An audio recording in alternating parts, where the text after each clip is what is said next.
Good evening, ladies and gentlemen. Thank you so much for joining me on this edition of the 6 p.m. primetime newscast on Equinoxe television. First, our major stories.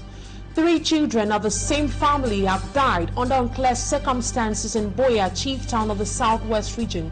The 3 are reported to have consumed noodles, popularly known as Indomie, prepared at home. Investigations are underway to establish the cause of their death. September 30th, 2019, September 30th, 2024, exactly 5 years today that the major national dialogue took place in Yaoundé. Speaking to some Cameroonians, they say they come together has made no major difference as killings, destructions, abductions continue the crisis-stricken northwest and southwest regions, while others say they have seen positive changes on the ground. Tonight, our newsroom will be revisiting Cameroon's major national dialogue while assessing the implementation of recommendations of the major national dialogue. And in sport, the president of the Cameroon Football Federation, Samuel Eto'o, has been sanctioned by the football governing body FIFA for a period of 6 months. He is accused of violating Article 13, offensive behavior and violation of fair play, and Article 14, misconduct of players and officials of the FIFA disciplinary code. That's it for our major stories. Stay with us for details and more.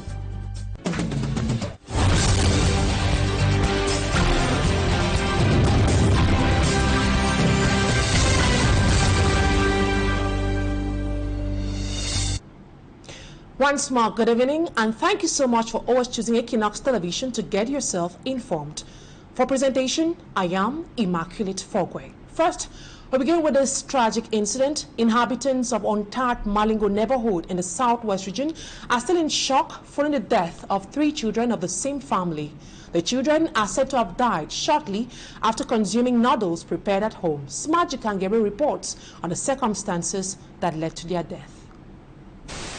Mwambo Stephen can't still believe that his 3 kids, Travis, Kayla, and Grant, are no more. This was after the 3 kids died in a mysterious way after showing strange signals while in a church service. Before the pastor started preaching, I noticed that my daughter was behaving naughty because she's always around me. I noticed that it was a bit severe, so I asked my wife to take her outside. She sent someone to ask me to come fast. We were not very okay. The daughter was not very okay, so I rushed outside while the baby on me was also crying anyway. So when I rushed outside, I noticed that the child was not fine. I immediately took my daughter from her, ran to Solidarity while she was coming behind with my last son. Noticing the strange attitude of the kids, they were rushed to a nearby hospital where the sad news was declared by doctors at the Solidarity Clinic in Boya. Reaching there, their state was not good, so they checked, they put them on oxygen. The doctors were checking on them. My wife coming from behind with the other child, and they were there. While they were checking on them, suddenly my son who walked there with the mom was also behaving funny. So I asked them to check the child as well, and immediately I gave money that they should buy me red oil. While with the doctors there, the news came as a bomb.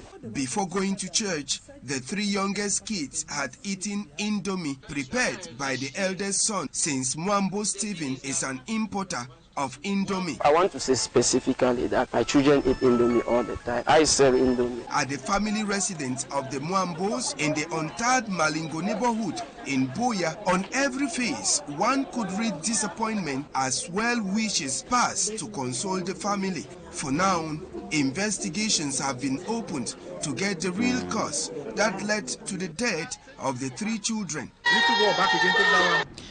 What an unfortunate story coming from Boya, chief town of the southwest region. Now to something else. For some time now, corruption has been described as one of the cankerworms eating deep into the Cameroonian society. According to recent reports, the public sector is one of those areas most corrupt in the country. Despite efforts made by the government, the ill still persist, as staff lady Annabella tells us in the report which comes up next. Cameroon is a lower middle income country as described by the World Bank classification of 2016. Corruption in the country has been a significant problem for many years, inhibiting investment opportunities. Recent trends, however, demonstrates the Cameroonian government's supposed willingness to address a number of corruption-related issues with the creation of public anti-corruption initiatives. In the World Bank 2019 Doing Business report, Cameroon was ranked 163 out of 190 countries, and the country maintained that same position in 2018 on the Transparency International's Corruption Index. Their pleas: the judicial system, land administration, taxation, customs administration, natural resources and extractive industry, education sector are some of the highly corrupt areas of the public sector in Cameroon. Cameroon scored 27 points out of 100 on the 2023 Corruption Perception Index reported by Transparency International, an index which ranks countries based on how corrupt the public sector is perceived by the users.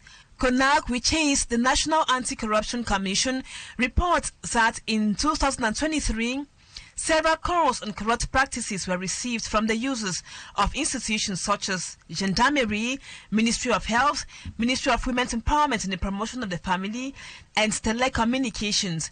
Worthy of note is the fact that corruption is highly practiced in most, if not all, public structures in Cameroon. The anti-corruption bodies put in place can only collect cases of malpractices and have them forwarded, but do not have the jurisdiction to sanction neither the corrupt nor the corrupted. Staff Lady Annabella reporting there. Now we bring you divergent reactions to the announced candidacy of international anti-corruption crusader Barrister Cameroon for next year's presidential elections. Babla Jonathan spoke to some politicians and compiled the following report for the 6 p.m. news. Est venu pour nous de découvrir la perle rare. Opposition politicians in Cameroon remain divided over the issue of uniting in a common front with a single candidate ahead of the 2025 presidential election. Presented as a candidate under the banner of Univers Political Party, Barrister Cameroon trails behind him a handful of other parties, including the Popular Action Party, the PAP. The candidacy of Bâtonnier Cameroon is very, very timely. By virtue of his status, we'll be able to go a long way to see how could solve the multiple crises, socio-economic crises that our country is facing. His internationally acclaimed personality, notably in the fight for good governance and his anti-corruption crusade, he is seen as a uniting factor. He's a mobilizer. He has that uniting factor in him, that especially with the present situation that our country is undergoing, we need someone that can unite all Cameroonians, both north, south, east, west. He is not seen from the same perspective by other opposition leaders. Politicians that we want to see in the scene, because not only the energy is there, we believe that maybe with them there will be a renewed political class.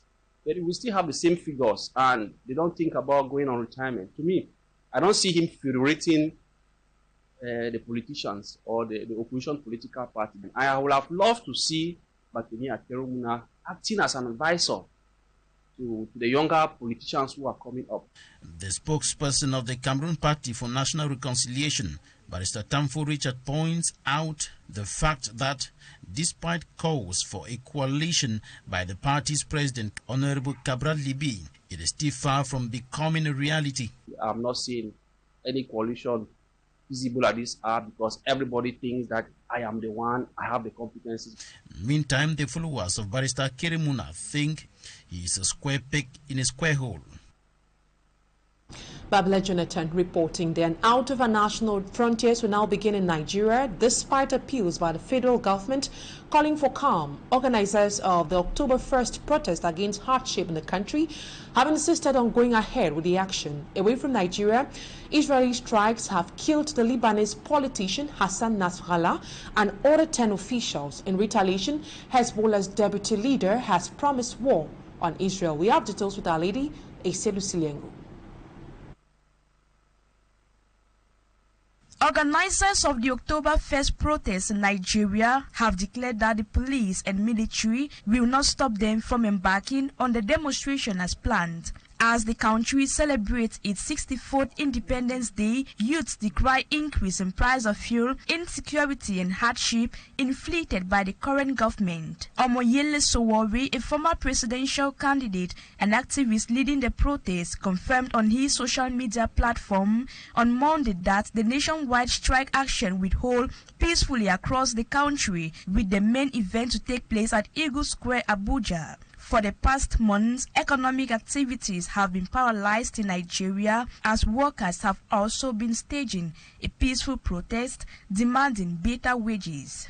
Elsewhere, Hezbollah's deputy leader has vowed to continue fighting Israel and said the militant group was prepared for a long war. This is after its top command was wiped out, including Hassan Nasrallah, 6 of its top commanders, and officials within 10 days. The early Monday airstrike is the first to hit central Beirut in nearly a year conflict that has killed 3 members of Palestine, a small leftist fraction. For the past weeks, Israel has frequently targeted Beirut's southern suburbs where Hezbollah has a strong presence. Also, the Lebanese Health Ministry said at least 105 people were killed around the country in airstrikes on Sunday. And now to sports. FIFA's disciplinary committee has sanctioned the president of the Cameroon Football Federation, Samuel Eto'o, with a 6-month ban from attending matches of Cameroon's representative teams for breaches of Article 13, offensive behavior and violation of fair play, and 14, that is Article 14, which is misconduct of players and officials towards the officials of the FIFA disciplinary code. The sanction was imposed in connection with the FIFA Under-20 Women World Cup round of 16 match between Brazil and Cameroon played Bogota, Colombia in the month of September 11, 2024. The ban imposed on Eto'o prevents him from attending men and women matches involving FECAFO teams of all categories and age groups. And we stay in sports. As part of preparations ahead of the crucial match between Cameroon and Kenya scheduled for October 11, 2024, the president of the Cameroon Football Federation reiterates that the match will take place at the Japoma Omnisport Stadium in Douala. Members of the federation went ahead to assure Cameroonians on the measures taken to ensure the smooth running of activities. We have details with Seri Chakutio. The president of the Cameroon Football Federation has reiterated that the Day 3 encounter of the African Cup of Nations qualifiers between Cameroon and Kenya will take place in Japoma.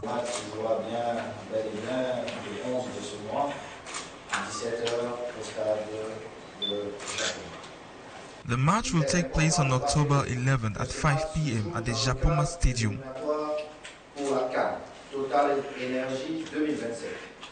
Par conséquent, revêt une importance capitale pour notre équipe nationale. It is important to remember that this match is being played as part of the qualifiers for the 2025 African Cup of Nations and therefore reveals a capital importance for the national team. In the course of the first preparatory meeting of the encounter in Douala, the different commissions already put up by the Federation told the President that it will be a successful event. Vous avez suivi les représentants des administrations concernées, le gouverneur.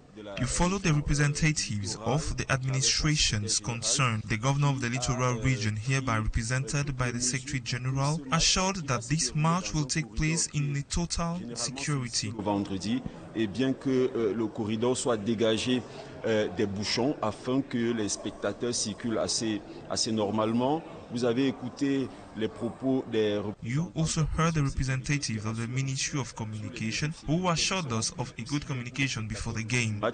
Que pour les équipes avant, y compris pendant les entraînements. It's expected that the Japoma Sports Complex will be filled to capacity as a lot of publicity will be made about the game. 48 000 spectateurs, donc un stade plein, avec des tickets qui seront commercialisés dès mercredi. Another follow-up in view of the Cameroon vs Kenya game has been announced for October 4th, 2024. Cedric Chakutio, and in this first part of the news, Talking Point is up next.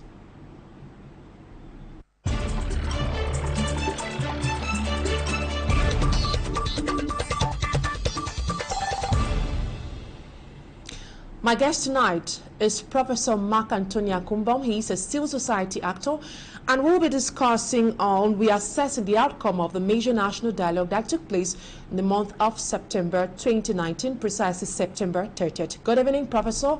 It's a pleasure to have you on Talking Point tonight.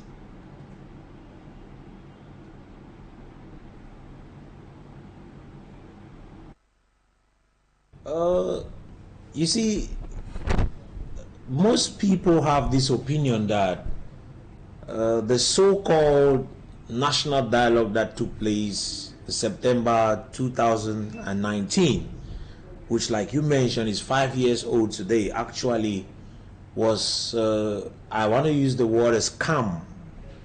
A scam in the sense that it was a well-decorated package, but with little content. Why do we say with little content? Because even though we heard of special statutes that came out of the so-called national dialogue for the people of the Northwest and Southwest, it actually has yielded no fruits on the ground. As we are talking right now, there is practically no effect from that national dialogue that we can see on the ground as a means to resolve the problem, the crisis that we are facing at the moment.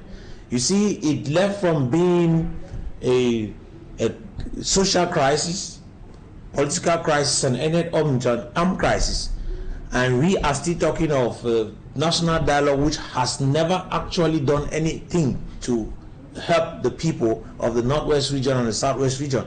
So I think that was a scam. They actually scammed the people of the Northwest and Southwest in the name of organizing a national dialogue which did not do anything good for them.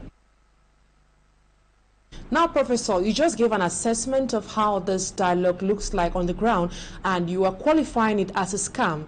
Saying that it's a scam, is that not being biased? Because recently, during the visit of the Minister Paul Tasong, President of the Steering Committee of the Presidential Plan for Reconstruction and Development of the Northwest region and Southwest regions also, an evaluation was done, and it was said that that evaluation was satisfactory. He claims roads have been constructed, or roads have been tarred, bridges have been constructed, boreholes have been dug, with some schools renovated. With all these that we have seen, are you not convinced that the efforts are being made to help develop the war-torn areas? That should be an insult to claim that boreholes have been dug, schools have been renovated. Those are things that we didn't need the government to do them when things were okay in the Northwest and the Southwest region. Those are things that the people would do without even expecting anything from the government. You are talking about roads. The question is which roads? There's a ring road that has been there for more than decades. Now nothing has been done about it. You are talking about the reparation of which roads? So I think whatsoever the government is doing or playing as a card, it's just a means to keep on whining. You see, it's like it's a means to kill time. And it's unfortunate that while they are killing time, people are dying every day. It is unfortunate that while they are killing time, not wanting to resolve the real problem, not wanting to talk about the real problem, doing window dressings, people get to die. People are dying every day. And I am surprised that government officials who come up claim that they have done this and that and it's successful. Where is the success on the ground? You see, we should be talking about results on the ground, things that people can feel and touch, the effects on the lives of the people, not what people think in their heads, not what their papers have said. So as long as I'm concerned, the national dialogue, ground national dialogue as it was called, still remains a scam. Now, let's look at something concrete on the ground. What are your thoughts on the role played by the Public Independent Conciliator and the House of Chiefs? You see, the purpose of the institution of the Public Conciliator was for them to be able to manage issues, let's say crises, or let's say problems that come between the different bodies that have been established in the let me use the word, established in the decentralization system that was established. But I want to say that, to me, is another means to just have individuals who need to eat taxpayers' money for no good reason. Because if you ask me what is their use, I can't actually tell you right now, because I'm not seeing what they are doing. This is 5 good years since that was established. I don't think I've seen what they have been able to do. You see, to even just say something about that in relation to the issue, if you remember very well, we're made to understand that regions were going to run part of education. But if you realize, nothing has been handed over to the various regions nor to the council. So what do you think about the council? They call them what again? Public independent conciliators. What is their use? I am shocked about it. In line with that, the Northwest Public Independent Conciliator published an ugly 2023 report card of mayors in the Northwest region. He cited some of these councils, and I think it's unnecessary citing it now. In the report, he said some mayors are managing councils as their private estates. He equally disclosed the fact that some councils are very corrupt. Should we not applaud such efforts made by these public independent conciliators? Well, it is not a bad thing to deny or maybe to stand against corruption. Every Cameroonian should be ready to fight against corruption.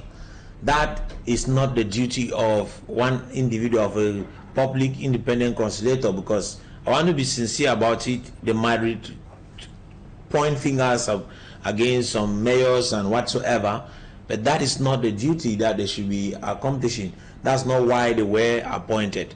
And I think that that's the job of CONAC and the job of every other Cameroonian. So their issue is to be able to reconcile, create peace, solve problems among councils, among municipal councillors and the various bodies that are established in those regions. So if they are there right now, their focus is just on corruption, then I don't think that that's what they should be doing, and I will still tell you, I don't see their use then. Still in line with the crisis, frontline separatist leader Ayabacho Lucas is in detention in Norway at the moment. The arrest of the ADF commander sparked mixed reactions among civil society leaders and also legal actors, who say his arrest represents a significant role as it may reduce tension. Another school of thought thinks his arrest may rather worsen the situation on the ground, that is in the northwest and southwest regions.